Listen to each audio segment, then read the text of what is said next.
సమస్య ఏంటంటే ఇసుక లారీ వాళ్ళు తినేస్తారు బాగా. లారీ వాడు నీకు నాకు అడిగితే ఇసుక తేడు, మనం లారీ బుక్ చేసి ఇసుక తెమ్మంటే తేరు. అంటే ట్రాన్స్పోర్టేషన్, ప్రైవేట్ ట్రాన్స్పోర్టేషన్ మీద చంద్రబాబుకైనా జగన్కైనా కంట్రోల్ లేదు. కంట్రోల్ లేకపోవడం వల్ల వాళ్ళ యొక్క ఒత్తిడికి వీళ్ళు లొంగుతున్నారు. చివరికి ఏం చేస్తున్నారు, ఇసుక వాడు అమ్ముకుంటున్నాడు.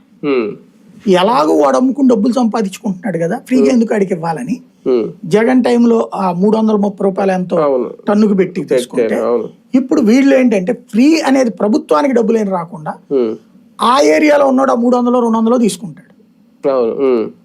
గతంలో 25,000 రూపాయలు పలికినటువంటి ఒక లారీ ఇప్పుడు 15,000కు వస్తుందని సంతోషపడాలి. ఇదివరకు 10,000 రూపాయలకి వెళ్ళిన ట్రాక్టర్ ఇప్పుడు 4,000కు 5,000కు వస్తుందట, అందుకు సంతోషపడాలి.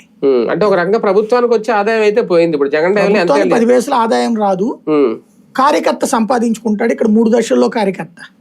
ఒకటి ఇసుక రీచ్ దగ్గర కార్యకర్త, ట్రాన్స్పోర్టేషన్ దగ్గర కార్యకర్త, తర్వాత బిల్డర్లకి సేల్ చేసే కార్యకర్తలు కూడా ఉన్నారు. ఒరిజినల్ గా ఇప్పుడు జరుగుతున్నది ఏంటంటే ప్రాక్టికల్ గా ప్రతి ఎమ్మెల్యే తన పరిధిలో ఉన్న ఇసుక తనే అమ్ముకుంటున్నాడు. తనే ఈ తన కార్యకర్తల్ని ఈ 3 రేడియస్ లో పెట్టాడు.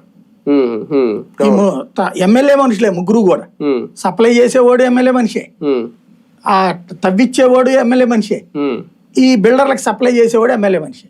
ముగ్గురు బతికేస్తున్నారు. జగన్ టైంలో దాదాపు 5 ఏళ్ళకి 3,750 కోట్లు ఎంతో వచ్చింది ఇసుక ద్వారా ఆదాయానికి అనేది. ఓకే, దాన్ని సంక్షేమానికి ఖర్చు పెట్టి ఉండొచ్చు, ఇంకో దానికి ఖర్చు పెట్టి ఉండొచ్చు. కానీ ఇప్పుడు కూటమి ప్రభుత్వం వాళ్ళ నేతలకు ఇచ్చేస్తున్న వాళ్ళు తింటున్నారని సంతోషపడాలా? ఒక ఆదాయ మార్గం మిస్ అయ్యాం, అదే కనుకుంటే ఈ సంక్షేమ పథకాలకి ఏదైనా డబ్బులు ఖర్చు పెట్టచ్చు, అది ఆలోచించాలి. అసలు అట్లా ఆలోచిస్తే ఆంధ్రప్రదేశ్ లో ఏడాదికి 1,00,000 కోట్లు వస్తాయి ఇసుక మీద, ఇసుక మైనింగ్.